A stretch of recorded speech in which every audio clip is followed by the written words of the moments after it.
The Sean Wood Show is brought to you by Chickabiddy Frozen Yogurt, Coach Wood's favorite frozen treat. The Citizens Bank, Morehead's only locally owned bank. Larry Fannin Chevrolet Buick GMC, serving the area for more than 60 years. Santa for Builders, Paving and Sealing of West Liberty. Quality work at affordable prices. That's how we roll. The Kentucky Pain Institute, specialist in spine and joint relief.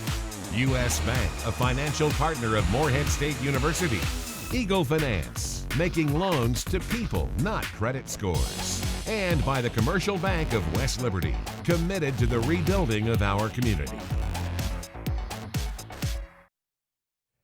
Hi, everyone, and welcome into the final edition of the Sean Wood Show for the 2012 and 13 season. Alongside the Eagle basketball coach, I'm David Patrick. And Sean, season one is over. They say season one is always the hardest, but 15 wins and the foundation has been laid for the Sean Woods era. Well, no doubt about it, and I gotta, tip my hat off to the seniors who stayed the course and laid the foundation to what's in store for the years to come. I thought, if you look at the highlights and things like that, you could tell that our system is fun to watch.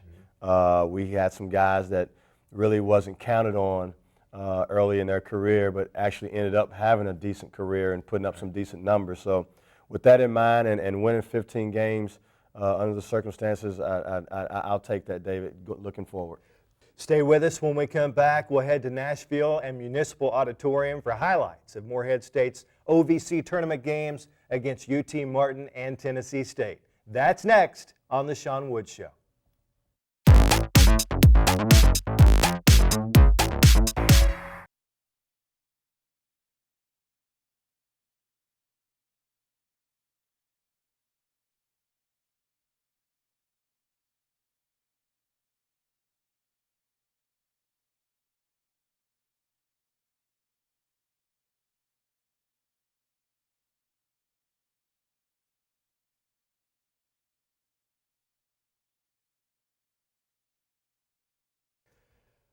Welcome back into the Sean Wood Show postseason tournament in Nashville, the OVC Tournament at Municipal Auditorium. And Sean, 2 games in Nashville, obviously better than just playing one, but the UT Martin game in the opener was a good showing by your team. Well, no doubt about it, because UT Martin came in very, very hot, beating Murray and a couple others, but we had our hands full and we got up on them, but it never got away, and it was a close game pretty much the whole way, and they were fighting. And we had to play our best game that day to get it done, and our guys stepped up to the plate, and under that tournament atmosphere, even though we didn't shoot the ball great, we still found a way to win the basketball game. Martin came out and scored early. Yeah, they did. They were on fire, and I knew that. And Mike Liebo, who's been a big-time player all year, showed why he's a big-time player. And that was Angelo Warner just being relentless for Angelo Warner. And the good news with Angelo is you have him back next season. I have him back for 2 years. That's so right. The future does look great, especially at that position with Angelo Warner. Talk about the play of your seniors. Well, they gave me everything they had, and it was a different situation for them too, different style of play. But towards the end, they got better at it, and that's why our production became much better because of that. And I'm going to miss those guys, because they have laid the foundation, and they finally bought into what we were doing, and that was the reason why we had success down the stretch. Well, Liebo played well early. Liebo played good against us at their place too, so we knew we had our hands full with him. And he's a streak shooter, Sean. Yes, he is. And he was hot early. The good thing is he cooled off a bit late. Yeah, we did. We made a couple adjustments, and made it tough for him in the second half. You jump out to the big lead early. Khalil inside, scoring in the paint. Yep, and that was our game plan, to just pound the ball inside. We knew they were small in that category, and we wanted to take big time advantage of it.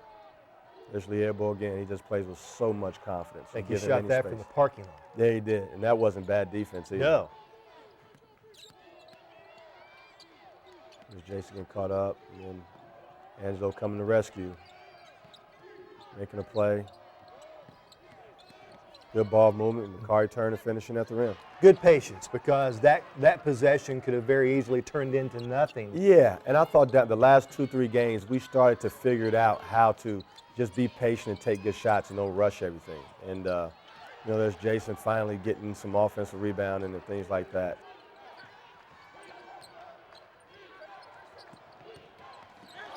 Good move by Stokes in the dribble drive. That was a nice surprise. Yes, he was.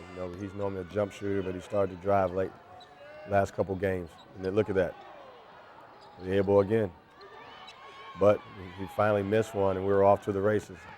This was a big play in the game, because that shot would have got them, I think, within 4 or 5 points. Right. And then Devon takes the rebound all the way, and he gave you some separation. No doubt about it. And I thought Devon, the second half of the season became one of the better point guards in the OVC, especially in transition. And there's Bakari, just knowing how to score, just finding a crease in there to cut. And Bruce had a good game that day, too. He had a really good game. Bruce Reed, 7 of 7 from the free throw line, 11 points overall, 5 rebounds.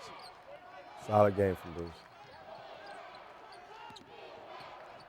Late second half, big Stokes shot. Finding a way. And he's gotten better as the season has gone on, of creating his own shot. Knowing when to take a shot and when to not take a shot, and that just comes with maturity and experience. 73-66, you get the win, and after the game, as always, you gather your team at midcourt. What did you tell them? Well, I just told them, this is going to be our court. This is our home court advantage. We're going to meet just like we do at home games at center court, and that's just a habit of ours. And I just want them to understand that even though we're in tournament atmosphere, we got to treat it like any other game, especially a home game. 73-66, Morehead State beats UT Martin, and of course that got them a spot in the quarterfinal round against Tennessee State. And those highlights are next on the Sean Wood Show.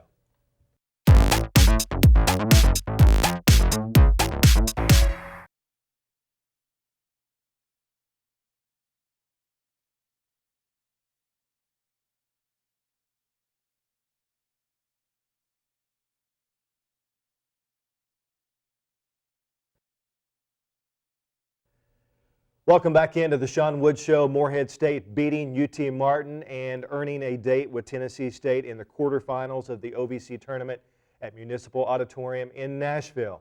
Tennessee State, a team that you had beaten twice during the regular season, obviously one of the better teams in the league. You knew going in, I knew going in, everybody did. Hard to beat a team 3 times in a row, especially when they're that talented. No doubt about it, and we knew they were hungry. Oh, absolutely. And we almost let the one at their place slip away, and they felt like, okay, we've proven ourselves. Now we know how to beat Morehead State. But it was an unfortunate situation with us. We had some adversity the night before. But, we fought. Anytime, you go into a tournament, beating a team 3 times is just so hard to do. And they were relentless. But we came out and we made a contest. But they were hot. Absolutely. They were hot, and that team. They got 2 pros in that team, legitimately. One may be a second-round pick, but I thought going in that this is the most talented team in the OVC by far. And you told me that before the tournament. In fact, you expected them to win the tournament. Yes, I sure did. I mean, at each position, I thought they were solid as a rock, and at some positions they were much better than others. Their 3-4 position is unlike any 3-4 in our league, with Covington and Thornton. Those 2 are tough outs. And then you got Patrick Miller, who's one of the toughest point guards and strongest point guards in the OVC. Drew Kelly, in the final game of the season, had a season high, gave you some really good minutes. Yeah, he did, and hopefully that'll lead into next year. He struggled for whatever reason this year, had a ton of injuries. I mean, every time I woke up, Drew had an injury. So, hopefully that'll take care of itself next year. And Chad, another guy you're going to be relying on big time. No doubt about it. You got Chad and Drew, Angelo, Bakari Turner. Once we get the point guard situation solidified, Brent Arrington coming back in, Luka Petrovic coming back, Karam Mashur, and the recruits that we're bringing in, the future looks bright, but the foundation is there. I got a nucleus of guys who knows what I want, and it can't do nothing but hopefully get better. Sean, they were very physical. You really struggled to get good looks at the basket. Robert Covington, quite a player. Robert Covington is a tough out for anybody. He's got great pace in the post, and then there's Covington who's a big-time inside-out guy, and he's a mismatch for any four-man in the OVC. And that's the thing about it, Sean, is you can't defend him because if you come up on him, he's going to drive around right. you. And if you lay off of him, he'll make the three. So. That's it. And then Cordell James, the freshman, did some good things late. He was the spark. Yeah, he was, and we cut it to actually the 3 days. Yes. With, I made a substitution, and I just, put in Cordell and JP, Jordan Purcell, and I had Angelo still in there. Those guys fought back, got us back in the game. Great run. Cordell played 11 minutes for you, 2 of 4 from the field, 3 of 5 from the line. And this was the big play because you had a chance to tie the game. Right. They get the run out, and momentum seemed to shift in their favor. No doubt about it. Tough shot by Angelo, and they made us pay for it. Then they got on the roll again. There's Chad. Good position. Chad's going to be much better next year. Yes, he is. He's getting it now, and with summer workouts, postseason workouts, he's going to be a force to be reckoned with. This was Tennessee State's game. They hurt you from the perimeter. They hurt you in the paint. And they've got so many weapons, Sean. I thought they did a great job of adjustments, making adjustments from the first 2 times to the second 2 times. I thought this first 2 times they underestimated us. And then the third time, I thought they really came out razor sharp to win the basketball game. They just knew that they would beat us at their place on television. And they had no idea that we'd come out that hot. I don't think anyone had any idea we'd come out that hot. But here's Covington again. Look at that move right there. And one. That's NBA. Yes, it right is. There. Absolutely. Big time move from Covington. He finishes with 21 points and 8 rebounds and just 33 minutes of action. Right. And there's Jordan Cyphers again. The 2 biggest shots of the game as far as putting the game away, that 3-pointer, and then they go back to him again. Yep. And the dagger. That was the dagger right there. As the shot clock is running down and as he is going down the court, he lets your bench know it too. Yep. Yep. He was feeling confident that day. 88-75, the final, and you shake hands with the opposing coach. A lot of mutual respect, Sean. No doubt about it. He's a great guy, and I've been knowing him for a while, and he worked for John Cooper last year, who's a really good friend of mine, and that whole staff, I have a really good relationship with. So sure. I wish him well, except for when they play Morehead. Stay with us when we come back. A very special treat as Coach Woods goes on the practice court, but this time with his favorite player, his 12-year-old son, Deshaun. You don't want to miss this. Coach Woods puts his son through workouts. That's next on The Sean Woods Show.